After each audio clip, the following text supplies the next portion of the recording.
Izay ny eo amin'ny vaovaon'ny toetry ny andro fa ankalazaina manomboka androany ny herinandrom-pirenena ho an'ny fampinonoana ny zaza.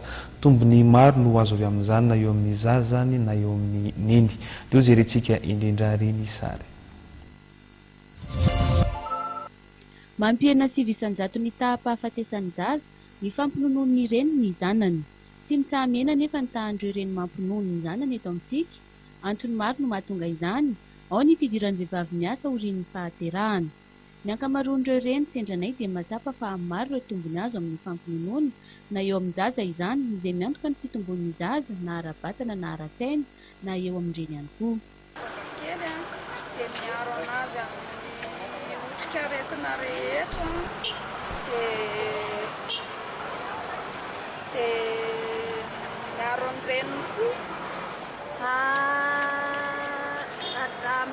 Amin'le voateraka zao izy le mampinono le mahazo an'le ranom-batsiny iny dia iny manampy anazy amin'ny fitomboana sy ny amin'ny hery fiarovana.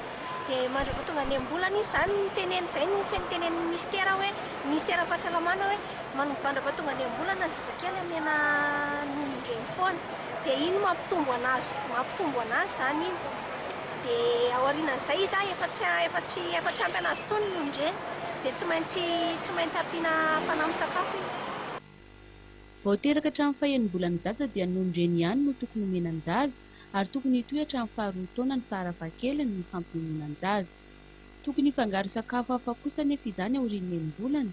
Tahaka ity zaza 7 volana ity izao efa misy karazany ireo sakafo omeny ny reniny azy. Tsura tsara dia amin'ny hariva za manome lasopy na ohatra hoe zao hoe mandeha ohatra izao dia amaraina manome rambary anazy ihany dia amin'ny atoandro ary ohatra hoe mandeha ohatra izao dia mitondra termosy dia miaraka amin'ny vilia dia asia misy an'ilay sakafo le céréales reny dia reny mamena anazy asiana rano mafana fotsiny dia amin'ny hariva manao lasopy. Fa rehefa ao an-trano zany za dia amin'ny atoandro tsy maintsy manome anazy lasopy dia amin'ny hariva koba reny.